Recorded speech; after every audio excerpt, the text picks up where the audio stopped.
अस्सलाम वालेकुम नाजरीन, मैं हूं डॉक्टर फ़िज़ा खान और मैं हूं पाकिस्तान की पार्लिमानी तारीख में एक बार फिर से आइन की सतूर में तब्दीली की जा रही है।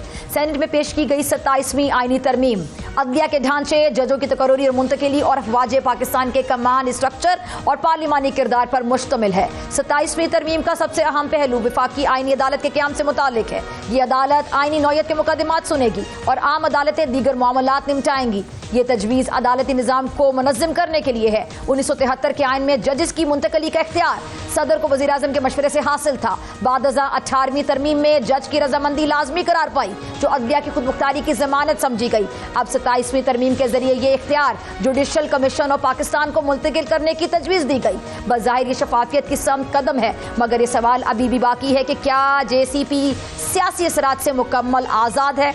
आइनी तरमीम के सबसे अहम शिक आर्टिकल 243 में तब्दीली है। वज़ीर कानून ने ऐलान किया कि chairman joint chief of staff committee का ओहदा 27 नवंबर 2025 के बाद ख़त्म कर दिया जाएगा और आर्मी चीफ को चीफ ऑफ डिफेंस फोर्सेस का नया किरदार दिया जाएगा। ये तब्दीली न सिर्फ अस्करी ढांचे की तंजीम नौ है, बल्कि इख्तियारात के मरकज़ की वजाहत की जानिब एक बड़ा कदम है। दुनिया में फील्ड मार्शल का खिताब अमूमन जंगी फतूहात पर दिया जाता है, अब ये एजाज़ ताहयात किया जा रहा है और पार्लियामेंट इस अलामत को आइनी तहफ़्फ़ुज़ देने जा रही है। इसके अलावा तरमीम में सूबाई काबीना की हद 11% से बढ़ाकर 13% की जा रही है। पहले 5 सूबाई मशीर थे, अब इनकी तादाद 7 कर दी गई है। ये तब्दीली बाज़ाहिर इंतज़ामी नौयत की है, मगर दरअसल सियासी दबाव के तवाज़ुन को एडजस्ट करने की कोशिश की गई। पंजाब के सिवा दीगर सूबे पहले ही शिकायत कर चुके थे। अब इस तरमीम के जरिए मरकज़ ने एक सियासी रिलीफ की खिड़की खोलने की एक कोशिश की है। 27वीं तरमीम को अगर आइनी तारीख के पस मंज़र में देखा जाए तो ये 18वीं तरमीम के बाद सबसे बड़ी आइनी कोशिश है, मगर फ़र्क ये है कि 18वीं तरमीम कौमी इत्तफ़ाक़ राय से मंजूर हुई थी, जबकि 27वीं तरमीम पर इख्तिलाफ की गूंज ऐवान से बाहर तक सुनी जा रही है। तहरीक इंसाफ के सेनेटर अली जफ़र ने सवाल उठाया कि जब अपोजिशन लीडर की नशिस्त खाली है तो ऐसी आइनी तरमीम पर बहस कैसे हो सकती है। तरामीम की मंजूरी के लिए हुकूमत को सेनेट से 64 और कौमी असम्बली से 224 अराकीन के वोट दरकार है। सेनेट और कौमी असम्बली में नशिस्तों की नंबर गेम देखते हुए कहा जा सकता है कि 27वीं तरमीम की मंजूरी में कोई रुकावट पैदा नहीं होगी। आईने पाकिस्तान एक जिंदा दस्तावेज है, मगर इसकी सांसें पार्लियामान की नीयत से जुड़ी हुई हैं। क्या 27वीं आइनी तरमीम जमहूरियत को मजबूत करेगी और इदारों में तवाज़ुन की नई दास्तान रकूम करेगी? एक तरफ आइनी तरमीम का मामला गर्म है और दूसरी जानिब वज़ीर आला खैबर पख्तूनख्वा के सख्त बयानात ने सियासी माहौल में हरारत पैदा कर दी है। ऐसे में तहरीक इंसाफ के साबिक रहनुमा इस सियासी दर्जा हरारत को कम करने के मिशन पर निकल पड़े हैं और दूसरी जानिब पीपल्स पार्टी के पंजाब में पावर शेयरिंग में बड़ा ब्रेक थ्रू सामने आया। 27वीं तरमीम मुस्तकबिल के सियासी मंजरनामे पर बात करने के लिए ब्रेक के बाद मुझे मेहमान ज्वाइन करेंगे। आपसे मुलाकात होगी शॉर्ट ब्रेक के बाद। वेलकम बैक नाजरीन, मेरे साथ मौजूद हैं जनरल रिटायर्ड गुलाम मुस्तफ़ा साहब और जनरल रिटायर्ड तारिक रशीद खान साहब। आप दोनों के वक्त का बहुत शुक्रिया। जनरल तारिक, आपकी इजाज़त से मैं जनरल गुलाम मुस्तफ़ा से शुरू करना चाहूँगी। जनरल साहब, आइन के आर्टिकल 243 में से जो chairman joint chief of staff का ओहदा तहलील करके चीफ ऑफ डिफेंस फोर्सेस का ओहदा तख्लीक किया गया है और एक तजवीज़ के मुताबिक जो फील्ड मार्शल हैं उनका ओहदा भी ताहयात रहेगा। आपका इस पर क्या कॉमेंट है, कैसे देख रहे हैं पूरी सूरत हाल को? देखिए, आप दो मुख्तलिफ चीज़ों को गड़बड़ कर रही हैं। एक तो जहाँ तक फील्ड मार्शल का लाइफ टाइम रैंक का होना वो अलग चीज़ है, और creation of chief of defence staff and जो इसके साथ एलाइड डेवलपमेंट्स हैं वो अलग चीज़ है जी। मैं ज़्यादा इंटरेस्टेड हूँ इस बात पे कि चीफ ऑफ डिफेंस स्टाफ की जरूरत पेश क्यों आई, इसका फ़ायदा क्या है पाकिस्तान को। देखो, ओवर द ईयर्स सारी दुनिया जो है ना अपनी हायर डायरेक्शन ऑफ वार, जहाँ पे हाईएस्ट लेवल के ऊपर जो आपकी जो आर्म्ड फोर्सेस हैं और आपकी जो लीडरशिप है आर्म्ड फोर्सेस की और पॉलिटिकल लीडरशिप, ये एवोल्यूशन एक प्रोसेस है। और पाकिस्तान आर्म्ड फोर्सेस की जो सबसे बड़ी खूबी है, ये बहुत डायनामिक है नेचर, वेदर आप लोअर लेवल पे ले लें, हाईएस्ट लेवल पे भी ले लें। ठीक, ये ज़ेर गौर थी तजवीज़ और मुझे इस बात की खुशी है कि हम ये कर पाए हैं इस वक्त। इसका फ़ायदा क्या है? देखिए, इस वक्त जो आज की जो जंग है ना, ये उसकी सारे एवोल्यूशन अगर आप देखते हैं, जस्ट गो बैक टू 10-11 की रात को अगर आप देखिए, उसमें कौन कौन लोग इन्वॉल्व थे। उसमें नेवी इन्वॉल्व थी, उसमें एयरफोर्स इन्वॉल्व थी, उसमें आपकी आर्मी इन्वॉल्व थी, उसमें आपकी स्ट्रेटेजिक फोर्स इन्वॉल्व थी, उसमें आपके जो साइबर कमांड एलिमेंट्स हैं वो इन्वॉल्व थे सारे। अब ये सारे अपने अपनी जगह पर काम तो बहुत अच्छा किया उन्होंने, लेकिन कोई जरूरत है कि आपकी ये जो प्रोसेस है ना प्लानिंग का, ये शुरू से लेके एट द एंड जहां पे फाइनलाइज होने हैं, इसमें एक रब्त हो, एक यूनिटी हो, ताकि जो आप रिस्पांस प्लान करते हैं और फिर हर एक का जो इसमें हिस्सा है उस रिस्पांस में वो टाइम के लिहाज से ऊपर, ये हर चीज टाइम्ड होती है, हर चीज रिस्पांस, चाहे एयरफोर्स ने कब क्या करना है, नेवी ने कब क्या करना है, आपकी स्ट्रेटेजिक फोर्स ने कब क्या करना है, साइबर कमांड, तो इस सारे चीज को कोऑर्डिनेट करके एक तरीके से एम्प्लॉय करना, ताकि पाकिस्तान का जो एक डिफेंस है वो एक मजबूत तरीके से रिस्पॉन्ड कर सके दुश्मन के खतरे को, उसके लिए ये एक जरूरी इक़दाम था, इससे पहले भी गौर होता रहा है। तो मैं समझता हूँ कि ये step in the right direction. दूसरी जो इसमें इंपॉर्टेंट चीज ये है वो जो आपकी जो नया एक ओहदा क्रिएट किया गया है, नेशनल स्ट्रेटेजिक फोर्सेस कमांड, जी ये भी बड़ा मीनिंगफुल है। इसमें आपकी जो स्ट्रेटेजिक फोर्सेज हैं, navy, air force, land forces, chief of defence forces, जी नहीं, चीफ ऑफ डिफेंस फोर्सेज मैं बात नहीं कर, मैं बात कर रहा हूँ नेशनल जो है ना सिक्योर, नेशनल जो स्ट्रेटेजिक फोर्सेज कमांड है, जी वो जो क्रिएट हुई है, वो एक अब देखिए तो ये पहले ये भी मुख्तलिफ जगहों पर मुख्तलिफ तरीके से ये लोग मौजूद थे, अब इनको भी एक मजबूत तरीके से कमांड के नीचे ले आए गए हैं, ताकि जो आपकी जो रिस्पांस है वो टेक्टिकल से लेके ऑपरेशन से लेके आपकी स्ट्रेटेजिक रिस्पांस तक एक यूनिफाइड बहुत मजबूत तरीके से, बड़े अच्छे सोचे समझे तरीके से ये हो। क्योंकि पाकिस्तान जैसा मुल्क ये अफोर्ड तो नहीं कर सकता कि हम बेसाब बड़ी नेवी बना लें, बहुत बड़ी एयरफोर्स बना लें, सब कुछ बना लें ताकि हर एक काम करता रहे, वो हो नहीं सकता। और आज तक वैसे भी देखिए, अमेरिका को देख लीजिए किस हद तक उन्होंने मजबूत किया हुआ अपने सारे सिस्टम। भारत ने कोशिश की लेकिन हाफ हार्टेड थी। और भी मुल्कों को आप देख लीजिए, बरतानिया को आप देख लीजिए, अक्रॉस देख लीजिए कैसे उन्होंने कमांड। तो ये मैं समझता हूँ कि step in the right direction, और ये जैसे जैसे इसको हम और इसकी डिटेल्स आएंगी तो मेरा ख्याल है इस सब पे वाज़ेह हो जाएगा। तो इस पे क्रिटिसिज्म मेरा ख्याल है वो ऐसे फजूल है, बगैर सोचे समझे हम क्रिटिसाइज कर रहे हैं। और Vijay Nasir Munir being the 5 star उन्होंने हेड कर रहे हैं उसको, ये ठीक है। अब उसको 4 स्टार तो हेड नहीं करेगा जब एक 5 स्टार नीचे बैठा हुआ, तो इसलिए मैं समझता हूँ कि हमें इसको एक पॉजिटिव डेवलपमेंट के तौर पे देखना चाहिए। ठीक है। अच्छा सर ने जिसका जिक्र किया जाना साहब के जो कमांडर नेशनल स्ट्रेटेजिक कमांड है, इसकी तख्लीक की जो तजवीज़ है, इस पर ज़रा रोशनी डालेगा आम अल्फाज में नाजरीन को समझाने के लिए। देखिए, हमारे इस वक्त जो आर्मी, नेवी, एयरफोर्स है, इन सब की अपनी स्ट्रेटेजिक कमांड है। Army strategic force command, exactly, naval strategic force command, air strategic force, जी ठीक है। तो ये अब जो है जैसे चीफ ऑफ डिफेंस फोर्सेज होंगे और वो ओहदा क्रिएट किया गया है, मतलब क्रिएट इन द सेंस के जो पहले ओहदा था जो कोऑर्डिनेट करता था, chairman joint chief of staff committee.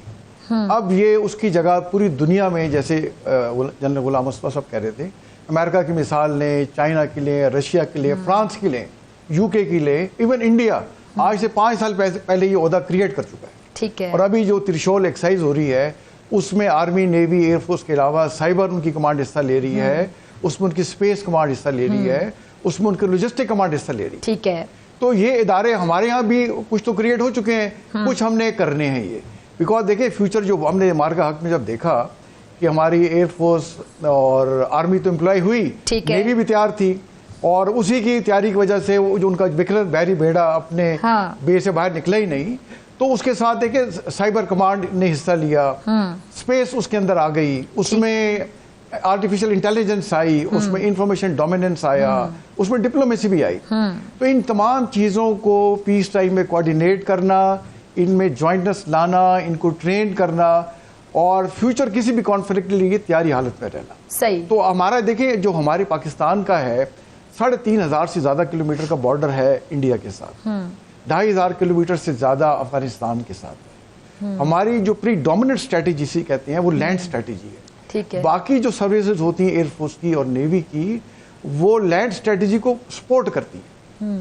अब देखिए, जैसे बात हो रही थी, जैसे हमारा अफगानिस्तान से कॉन्फ्लिक्ट हुआ, तो कई लोग कह रहे थे कि ये वाखान कॉरिडोर पे कब्जा कर लें, कोई कह रहे थे जलालाबाद पे कर लें, कंधार पे कर लें। तो कब्जे कौन करेगा?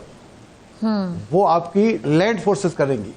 एग्जैक्टली। कल आप बात करें अमृतसर पे कब्जा कर लें, जलंधर पे कर लें, कश्मीर पे कर लें, कौन करेगा? वो लैंड फोर्सेस करेंगे। उनको सपोर्ट करेगी एयरफोर्स और नेवी समुद्रों में करेगी ना। तो इसलिए कहा गया है कि आर्मी के जो भी होंगे कमांडर वही इसको चेयरमैन जो है चीफ ऑफ डिफेंस फोर्सेस होंगे। तो एक तो ये इस तरह से क्रिएट किया गया। और फिर जैसे आपने कहा, मैंने आपको बता दिया कि उसमें नेशनल स्ट्रेटेजिक फोर्स उससे हम कह सकते हैं कि ऑपरेशंस मजीद बेहतरी की तरफ जाएंगे। देखिए यूनिटी ऑफ कमांड है, प्लानिंग कहते हैं, प्रॉपर तरीके, जी जिसे हम कहते हैं यूनिटी ऑफ कमांड। एग्जैक्टली ये मेन प्रिंसिपल ऑफ वॉर है, यूनिटी ऑफ कमांड, कि आप तमाम जो है अदारे वो एक यूनिटी ऑफ कमांड के अंदर आते हैं। जहां तक देखिए अपनी अपनी सर्विस, इसकी जो अथॉरिटी है army, air force, navy, special air force और नेवी की, वो वैसी रहती है। सही। वो डिफेंस कमेटी ऑफ कैबिनेट में भी बैठेंगे, वो नेशनल कमांड अथॉरिटी में भी बैठेंगे, वो अपने अपनी सर्विसेज की एडवाइजरी प्राइम मिनिस्टर प्रेसिडेंट को देंगे। ये ओहदा जो है ये सिर्फ उनको जो है पीस टाइम में उनको ज्वाइंटनेस क्रिएट करेगा, उनकी प्लानिंग करेगा और उन्हें वॉर के लिए तैयार करेगा। अच्छा जनरल गुलाम मुस्तफा साहब, ये जो अगर हम इंडिया की बात करें, वहां पे जो इंटीग्रेटेड थिएटर कमांड सिस्टम है, क्या हम भी उसकी तरफ बढ़ रहे हैं? जैसे कि जनरल तारिक ने भी अभी जिक्र किया था अपनी गुफ्तगू में, तो हम ये कह सकते हैं कि जो हम जल्द ही आने वाले दिनों में, मुस्तबिल करीब में, जो कोर्स को कमांड सिस्टम में बदलते हुए देख सकते हैं और वो बेहतरी के लिए होगा यकीनी तौर पर सिस्टम की? ऑलरेडी एग्जिस्ट कर रहे हैं ना, आपकी सदर्न कमांड भी है, सेंट्रल कमांड भी है, आपकी नॉर्दर्न कमांड भी एग्जिस्ट तो कर रही है आपकी ऑलरेडी। और ये ऑलरेडी आपके लिए काम भी कर रहे हैं। देखिए, जिस तरीके से इंडिया की सोच और पाकिस्तान की सोच में बहुत फर्क है। इंडिया अपने आप को ऑलरेडी एक रीजनल पावर तो समझ ही रहा था, उसका ख्याल ये था कि अभी हम वर्ल्ड पावर बनने की तरफ बढ़ रहे हैं। और ये उन्होंने कॉपी किया है। चीन ने चूंकि अपनी जो थिएटर कमांड्स क्रिएट की हैं, चीन एक बहुत बड़ा मुल्क है, बहुत बड़ी ताकत है और उनके अज़ाइम पाकिस्तान से और भारत से बहुत ज्यादा है। तो भारत तो खैर उनकी कॉपी कर रहा है, भारत अमेरिका की कॉपी कर रहा है। पाकिस्तान को जो भी हम जो कह रहे हैं ना, हर डायरेक्शन वॉर, जी तारिक आपको बेहतर समझा सकते हैं, ये उस्ताद भी रहे वहां पर। तारिक साहब, इस पे आपकी तरफ आऊंगी फिर। जी जी। ये हर चीज हर अपने मुल्क की स्पेसिफिक रिक्वायरमेंट्स के मुताबिक होता है। अगर आप थिएटर कमांड पाकिस्तान के नॉर्दर्न कमांड को क्रिएट कर दें तो वहां पे नेवी क्या करेगी? एयरफोर्स डेफिनेटली है वहां पे, ऑलरेडी हमारे पास एग्जिस्ट कर रहा है सारा सिस्टम।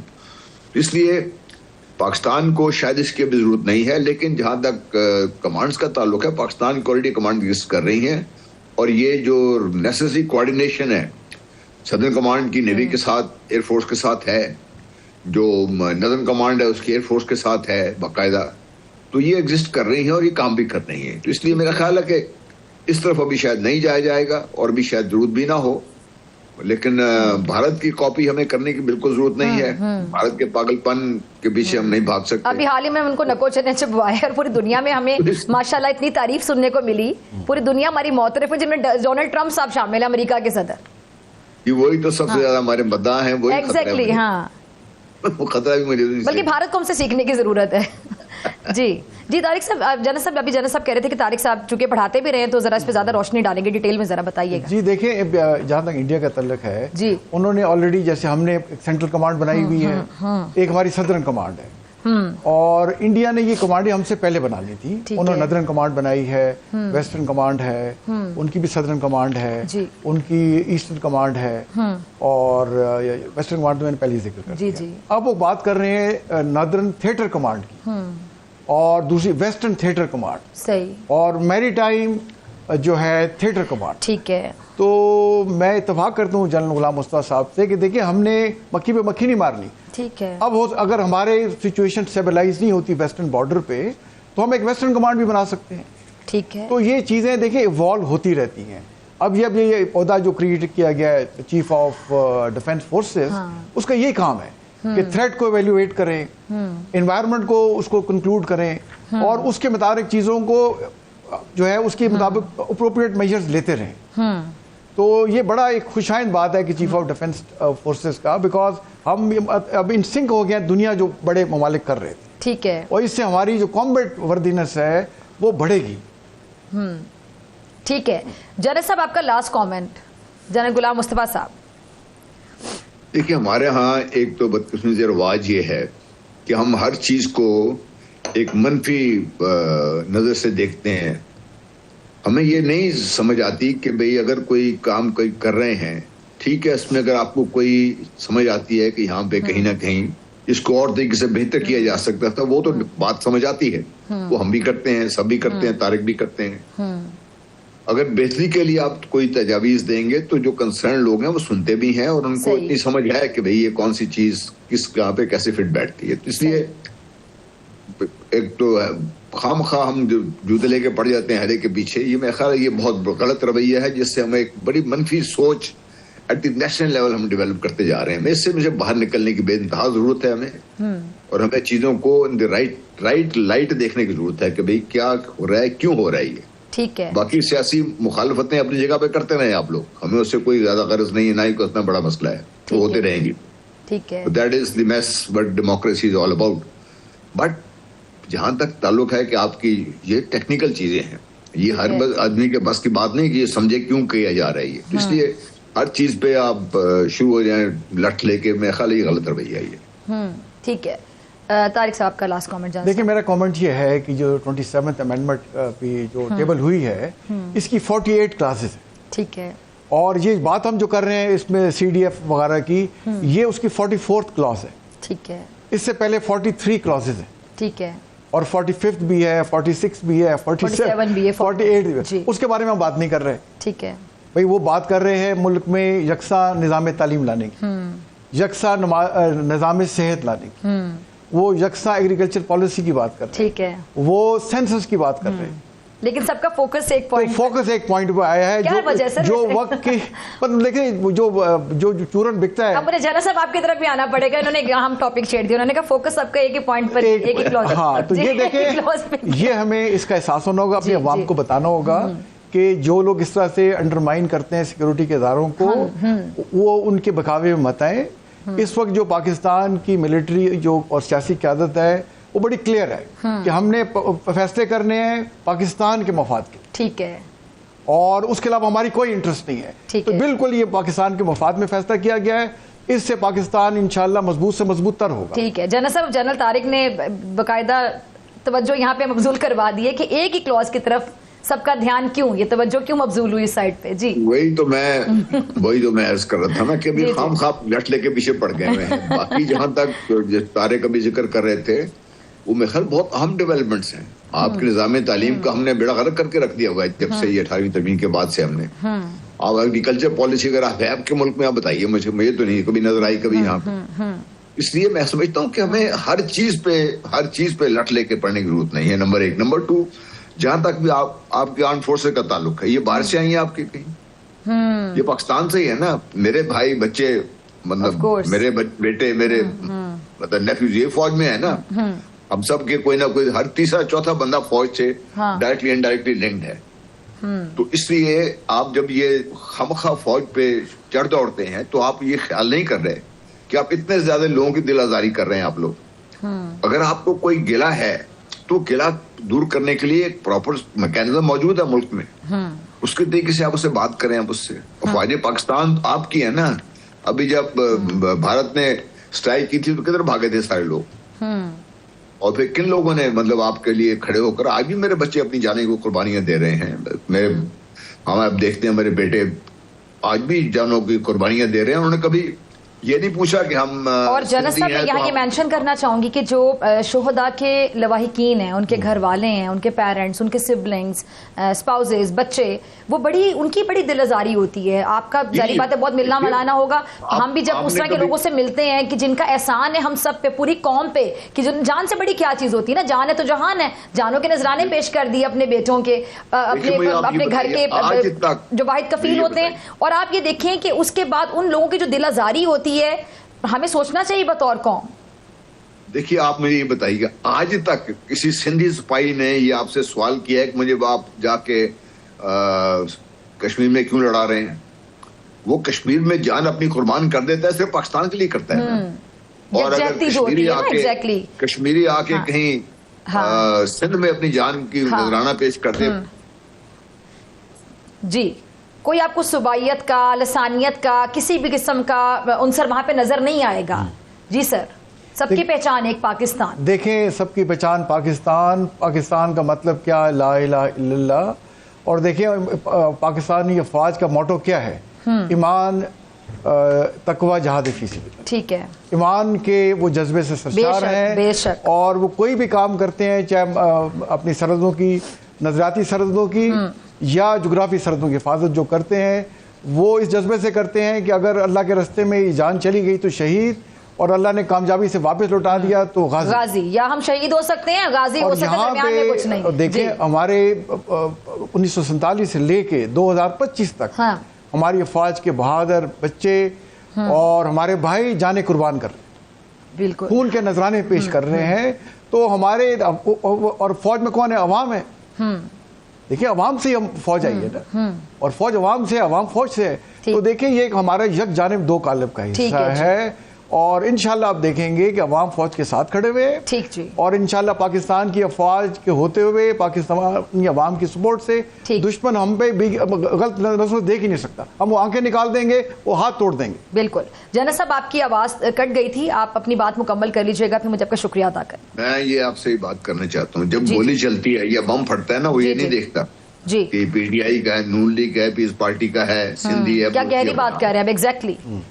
तो बस मेरा ख्याल है कि this will should end now, right? ठीक है जी। जनरल तारिक साहब, जनरल गुलाम मुस्तफा साहब, दोनों के वक्त का बहुत शुक्रिया। बातों की ब्रेक के बाद वेलकम बैक नाजरीन। असलम गौरी साहब, मरकजी तर्जुमान JUI फे मेरे साथ मौजूद हैं। गौरी साहब, बहुत शुक्रिया वक्त देने के लिए, ज्वाइन करने के लिए। सर, ये तहफ़्फ़ुज़ात जो हैं तरमीम पर JUI के, क्या तहफ़्फ़ुज़ात हैं? डॉक्टर साहब, आज तो एक नया इन्होंने काम किया है जो शायद इससे पहले तारीख में मैंने तो नहीं सुना अपनी जिंदगी की पूरी सियासत में, कि इन्होंने जो सुबह आज कमेटी बनाई है, ज्वाइंट कमेटी कौमी असम्बली और सेनेट की, तो उसमें हमारे 2 नुमाइंदे थे। नेशनल असम्बली से आलिया कामरान साहब थी और सेनेट से कामरान मुर्तजा एडवोकेट साहब थे। ठीक है। फिर उनका नोटिफिकेशन हो गया, बाकायदा उस नोटिफिकेशन हो गया, मेरे पास नोटिफिकेशन अवेलेबल है। फिर उसके बाद ये हुआ कि जब कामरान साहब इजलास में गए तो कामरान साहब ने उस पर कहा कि जी, इन्होंने कहा जी शुरू करें शिकवा जायजा। उन्होंने कहा भाई ऐसे कैसे हो सकता है, ये मैं तो नहीं हूँ, मैं पार्टी हूँ, मैं अपनी पार्टी से एडवाइस लूंगा, सारी तरमीम उनके सामने रखूंगा, वहां से एडवाइस आएगी, फिर मैं आपके साथ बैठ के इसको फाइनल करूंगा।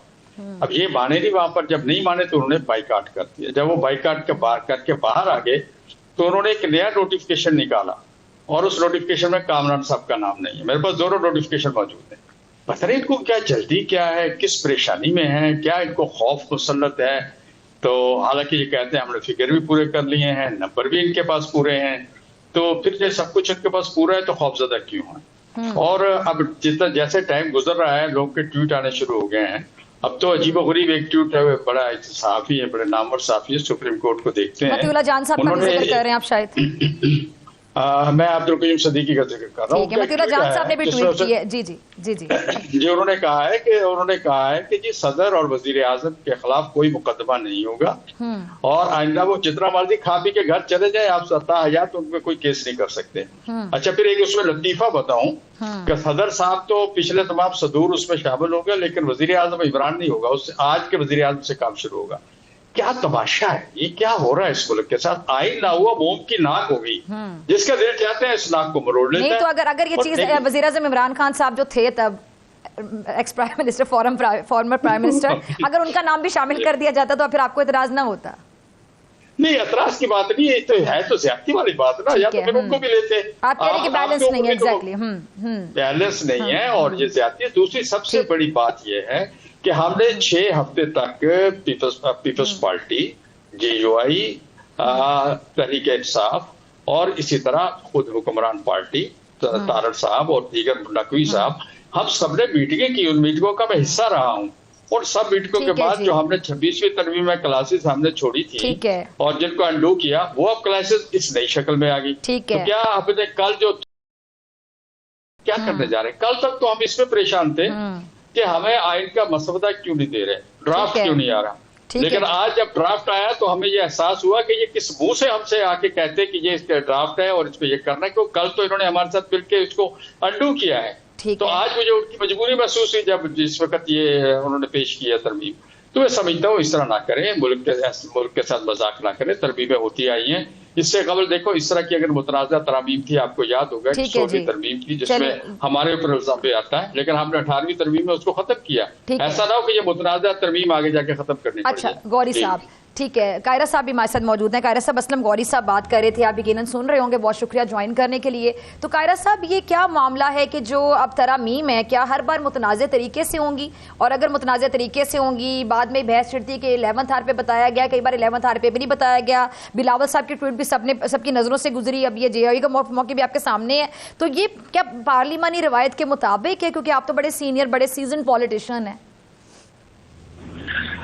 डॉक्टर साहब, बिल्कुल दोनों तरीके मौजूद होते हैं। पार्लिमान का प्रॉपर तरीका पार्लिमान का प्रॉपर तरीका तो यही है कि आप बिल ले करते हैं, वो कॉन्स्टिट्यूशनल हो या दूसरा हो, और उस पर कमेटियों के अंदर जाके फॉर्मल डिबेट होती है। ठीक है। उस डिबेट के नतीजे में अल्टीमेटली आप उस लेजिस्लेशन को अप्रूव करते हैं, तो फिर उसमें गलतियां कम होती हैं, लंबता देर वो चीजें चलती हैं। हमारे पास असेंबली की लाइब्रेरी भरी पड़ी है उन डिबेट से जो हमारे फोर फादर्स ने आइन बनाते वक्त या आइन के बाद अमेंडमेंट करते वक्त उस पर डिबेट्स की थी। अब तो वहां पे डिबेट वाला रिवाज ही खत्म हो गया, अब तो पार्लियामेंट उस तरह फंक्शन ही नहीं कर रही। तो जो काम इमरजेंसी के लिए रखा गया था, एक विंडो रखी गई थी कि अगर किसी वक्त अचानक किसी क्विक लेजिस्लेशन की जरूरत पड़ती है तो आप रूल सस्पेंड करके फौरी तौर पर लेजिस्लेशन मूव कर सकते हैं। ठीक, ये गवर्नमेंट का हथियार नहीं बन जाना चाहिए था, अनफॉर्चुनेटली बन गया है। अब मैं बिल्कुल इससे एग्री करता हूँ कि आपको थॉरो डिबेट करा के उसके बाद लेजिस्लेशन जो है वो अप्रूव होनी चाहिए। उसके ऊपर ये लाजम नहीं है कि सारे लोग मुत्तफिक हो जाएं, लेकिन अपोजिशन का एक नुक्ता नजर है वो भी आना चाहिए, सोसाइटी भी उसके ऊपर बात करे, मीडिया भी बात करे। और डिबेट का फायदा भी सर यही होता है ना, उसकी वजह मकसद भी यही होता है कि सबका पॉइंट क्यों सामने आ जाए। लार्जर डिबेट जो है वो लार्जर कंसेंसस बिल्ड करने का, और लार्जर कंसेंसस बिल्ड ना भी हो तो फिर उस पर मिनिमाइज कर देती है वो गलतियों को। बिल्कुल ये बात दुरुस्त है। और दूसरी बात यह है कि अगर कोई हम पर्सन स्पेसिफिक करेंगे, अल्टीमेटली वो सस्टेन नहीं करेगी, ना आज करेगी, लोगों की नजर में नहीं करेगी, कानून की नजर में नहीं करेगी। आज नहीं तो कल वो अंडू हो जाएगी। और लोगों के सामने फर्ज करें किसी एक बंदे को आपने बेनिफिट देना है, किसी एक बंदे को आपने सजा देनी है, उसके लिए अगर लेजिस्लेशन होती है तो वो लोगों के सामने तो अगर सजा देने का अमल होगा तो लोगों के सामने वो बेगुनाह होगा। ठीक है। अगर उसको जजा देने का या उसको बेनिफिट देने का होगा तो लोगों की नजर में तो कायरा साहब, ये जो आपने अहम पॉइंट छेड़ दिया, अभी गौरी साहब इस बारे में बात कर रहे थे, सदर और जो वजीर आजम की सजा के हवाले से बात हो रही थी, तो वो कह रहे थे कि जी अगर वो लागू होता है तो जो पहले प्राइम मिनिस्टर इमरान खान साहब अभी जेल में हैं उन पर लागू नहीं होगा, अब से जो प्राइम मिनिस्टर और प्रेसिडेंट होंगे उन पर लागू हो सकता है। ये इस पे आपकी क्या राय है? डॉक्टर साहब, मेरे इल्म में नहीं है, मैं क्योंकि अभी कराची हूँ, कल हमारी मीटिंग थी तो मैं अभी कराची सिलसिले में रुका था।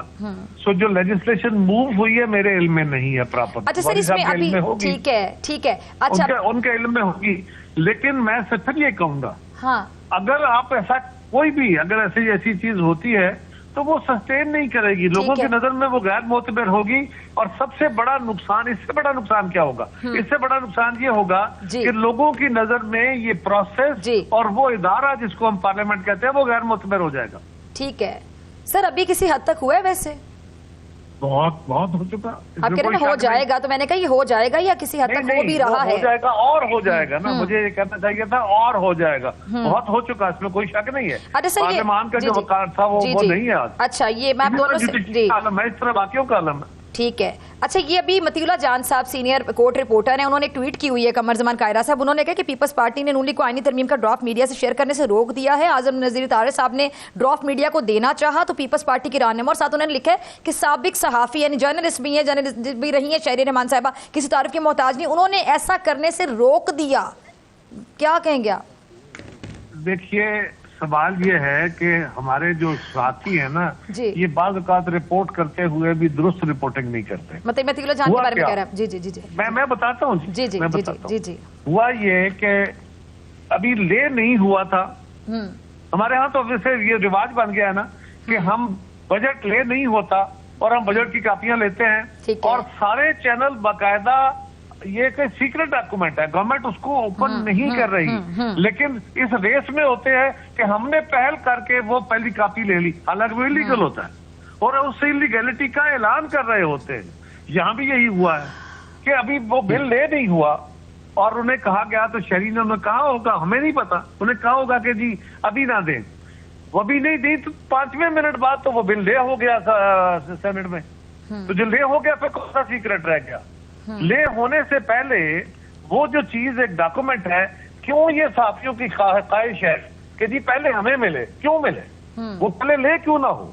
वो जो असेंबली का तरीकाकार है वो क्यों ना अडॉप्ट हो? ठीक, तो बिल्कुल उसमें 5वें मिनट बाद ले हो गया था वो जो आप कह रही है कि वो नहीं दिया उन्होंने। ठीक और है। उसमें उन्होंने ट्वीट कर दी कि उनकी अनाज जो है वो मजरू हो गई है। यानी उनको ट्वीट नहीं करना चाहिए था। नहीं, बिल्कुल नहीं कर, पहले देखना चाहिए कि इसमें इलीगलिटी क्या हुई। हाँ। जब अगले आपको कह रहा हूँ 5 ठीक है। नहीं तो 7 नहीं तो 10 मिनट के बाद वो बिल ले हुआ।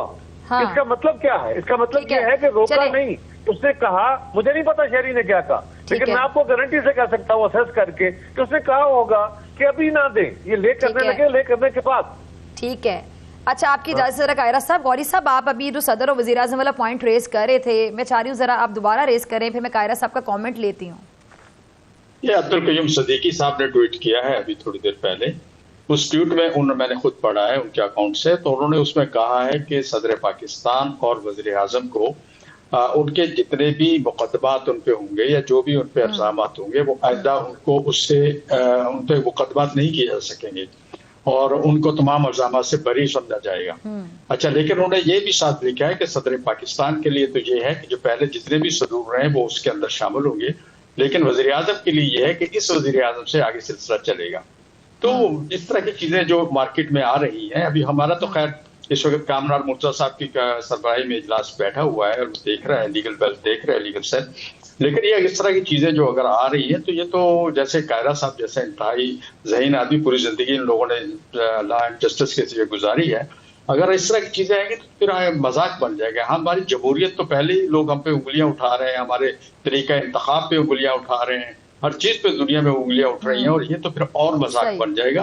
काम दूसरी बात ये कि जैसे हाई कोर्ट वगैरह के बारे में बात आ रही है ना, हमने हाई कोर्ट के जजों की या जो चीज भी है ये इससे पहले हमने अंडू की हुई है, लेकिन इसको कम से कम बार को तो एतमाद में ले लेते, सुप्रीम कोर्ट बार को तो एतमाद में ले ले, या किसी और को अदारों को एतमाद में, तो कौम के लिए बन रही है ना, ये किसी शख्स के लिए तो नहीं बन रही। तो ये तो जो आईन है पाकिस्तान है, पीपल्स पार्टी इसके खालिक है, हम भी हिस्सेदार हैं, इसके मुफ्ती महमूद साहब की भी साइन है, सब लोगों ने मिलकर उस वक्त बनाया था। ये हमारा एक मिसाक है डॉक्टर साहबा, ये एक मिसाक है जिसके साथ पूरे सूबे इसके जुड़े हुए हैं।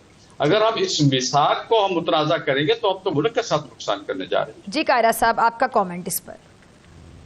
एक तो ये है ना कि जजेस के मामले में कि जी बार्स को एतमाद में लेना चाहिए। बार्स को एतमाद में लेना कोई कंपल्सरी नहीं है। बार्स के जो वकला हैं उनके साथ कंसल्टेशन गवर्नमेंट कर ले, ठीक है, जरूर करनी चाहिए फॉर द गुड लेजिस्लेशन। लेकिन बार उसमें स्टेक होल्डर इस तरह नहीं है कि वो लेजिस्लेशन में स्टेक होल्डर बन जाए। हाँ, प्रायर टू दैट आप उनसे मुशावरत अपनी जगह। ये हमारे यहाँ एक और हो गया कि मैं भी चाहता हूँ, आप भी चाहते हैं, मीडिया भी चाहता है, अफवाह भी चाहता है। नो, लेकिन ये बात दुरुस्त है कि जज साहबान की अगर किसी दूसरी अदालत में, किसी दूसरी हाई कोर्ट में ट्रांसफर करनी है तो जो हमने प्रपोज किया है वो क्या है?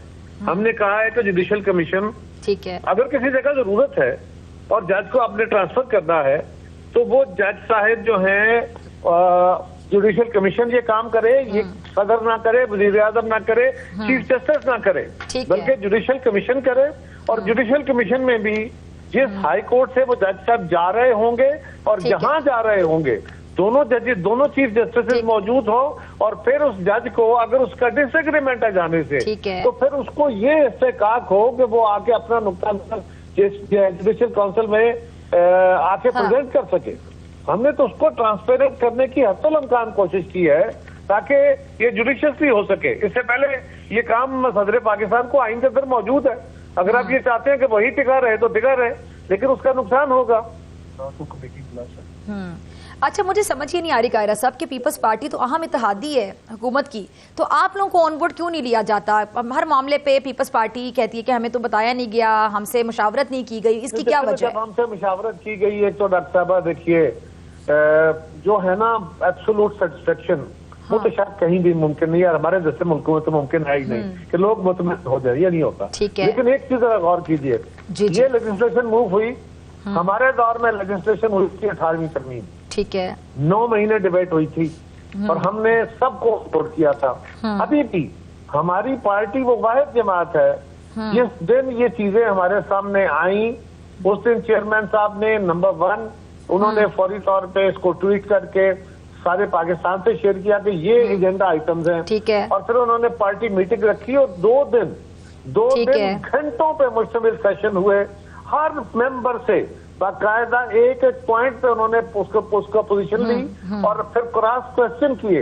अगर किसी बंदे ने फर्ज करें को कुछ क्वेश्चन मिस कर गया तो उससे सवाल करके रखा कि इसके बारे में आपकी क्या राय है, ताकि इसके ऊपर वाज़ेह तौर पे हमारी पार्टी ये है एक ठीक है, हमारा अंदर भी बहुत सारे प्रॉब्लम्स आ गए हैं, लेकिन आज भी लेजिस्लेशन के बारे में, आइन के बारे में जो सेंसिटिविटी पीपल्स पार्टी की है, हम 2 दिन बैठ के हमारी टीमें अदरवाइज भी काम करती थी, लेकिन सीसी के इजलास करके सदर साहब भी और बिलावल साहब ने भी बैठ के इस पे डिस्कशन किया है तब।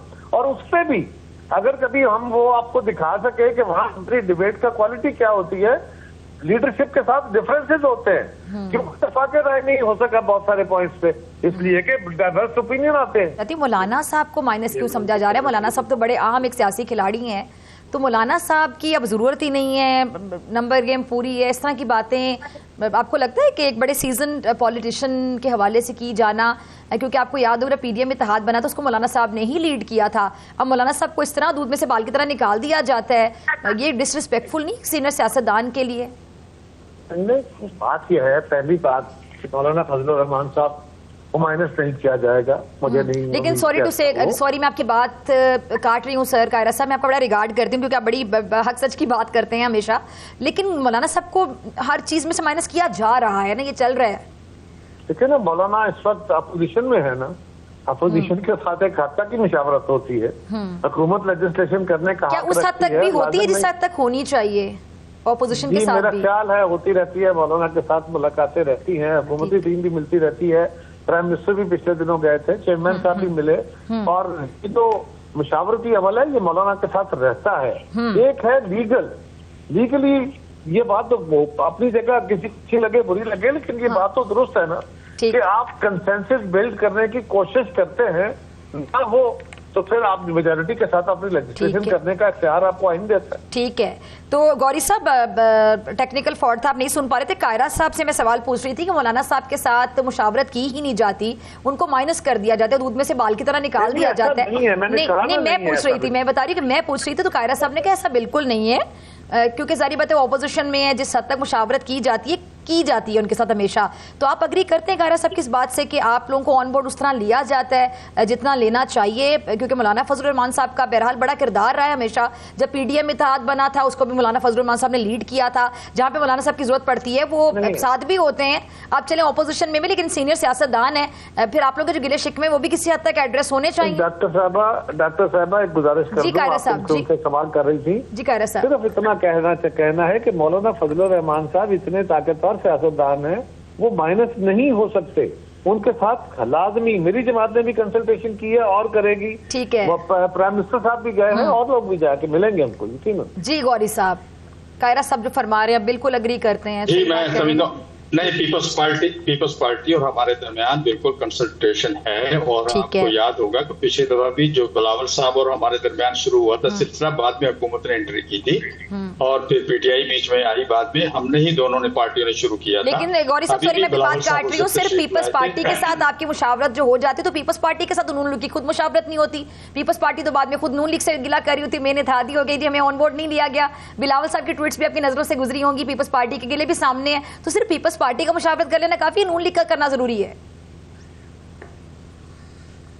देखिए, पीपल्स पार्टी वजाहत तो हुकूमत के अंदर शामिल नहीं है ना जी, ये तो हुकूमत को हमसे करना चाहिए। पीपल्स पार्टी तो एक पुराने ताल्लुक की वजह से या एक बैसियत जमहूरियत पसंद पार्टी या सियासी तौर पे हम तो आज से थोड़ी है, भुट्टो साहब के बाद एमआरडी की तहरीक में हमने मिलकर कोड़े खाए हैं, तो जमहूरियत के ठेकेदार तो हम लोग हैं, ये तो बाद में सब तस्करी लेबोरेटरी से पैदा होने वाली साहब, ये जो तासुर आ रहा है कि आईनी तरमीम पास करवाने में जो नंबर गेम है वो पूरी है, उसमें मौलाना फजलुर रहमान साहब की जरूरत ही नहीं है। मैं समझता हूँ ठीक है, कई जरूरतें इसमें होता यही है कि नंबर गेम पूरा करें, लेकिन ये तो फिर सिर्फ हुकूमत की होगी ना, ये तरमीम तो हुकूमती कहलाएगी, ये पार्लियामेंट की तो नहीं कहलाएगी। अगर अपोजिशन बाइकआउट कर देती या नहीं चलती तो फिर ये तरमीम जो है वो तनाज़ा हो जाएगी और एक वक्त आएगा कि फिर ये रिवर्स हो जाएगी, फिर इस तरह नहीं चलती, इस तरह की तरमीमें नहीं चलती। हाँ, मैं वही बार बार अच्छा, ये बड़ी बात कह रहे हैं कि रिवर्स भी हो जाएगी फिर ये बाद में, इसको सबको एतमाद है। ठीक है, हाँ, हो सकती है 18वीं तरमीम पे बहुत कुछ रिसर्च हुआ, हमने 16वीं तरमीम रिवर्स हुई है, सबसे पहले हमने ही कहा कि इसको रिवर्स करें, तो फिर अब अगर किस दबाव अब ये तरमीम हो जाती है तो फिर आगे जाके उसको रिवर्स। तो कायरा साहब आगे जाके रिवर्स की बातें भी अभी से शुरू हो गई, आप भी देखते हैं, आप भी प्रेडिक्ट करते हैं रिवर्स हो जाएगी? पहली तो यह है कि मौलाना फजलुर रहमान साहब के साथ मुशावरत, मेरी जमात को तो जब भी किसी मामले में हमसे मुशावरत होती है, हम अपने तय मौलाना के साथ मुशावरत। अच्छा, वो अग्री कर रहे हैं, गौरी साहब ने यही फरमाया कि पीपल्स पार्टी हमारे साथ मुशावरत करती है, मैं पीपल्स पार्टी से एज इट इज गिला नहीं है। और हमारा वैसे भी डॉक्टर साहब ये असूल रहा है कि पीपल्स पार्टी के तमाम अदवार में आप देखिए, जी हमने हत्तुल इम्कान कोशिश की है कि लेजिस्लेशन जो है वो कंसेंसस के साथ हो। ठीक है, हमारे दौर में आम कानून भी जो कि सिंपल लेजिस्लेशन सिंपल मेजोरिटी से होती है, उसके अंदर भी हम कोशिश करते थे कि अपोजिशन का इनपुट लेके उनको ऑन बोर्ड किया जाए। यही रूह रहनी चाहिए, यही बेहतरी का सामान है। हाँ, या जहां तक ताल्लुक है, मैंने पहले अर्ज किया कि वो लेजिस्लेशन जो अनपॉपुलर हो जाए, जिसके ऊपर ये लेबल लग जाए। वैसे तो आजकल ये हो गया है कि जो मर्जी आप कर ले, जितनी मर्जी नेक नीति से करें, इसके बावजूद उसको आप सपोर्ट नहीं करेंगे। 27वीं तरमीम को मौलाना फजलुर रहमान, 26वीं तरमीम को मौलाना ने बड़ा कोशिश करके पीटीआई को राजी किया, उनके कहने पे उन्होंने इतने गवर्नमेंट के साथ, हमारे साथ एक तवील मुशावरती अमल करके उनको राजी किया। और फिर जब वक्त आया, उनके कहने के मुताबिक ये जो इस वक्त 26वीं तरमीम की शेप है, ये पीटीआई की कंसल्टेड है। और फिर जब वक्त आया तो फिर उन्होंने फिर एतराज कर दिया और कहा जी हम वोट नहीं करेंगे।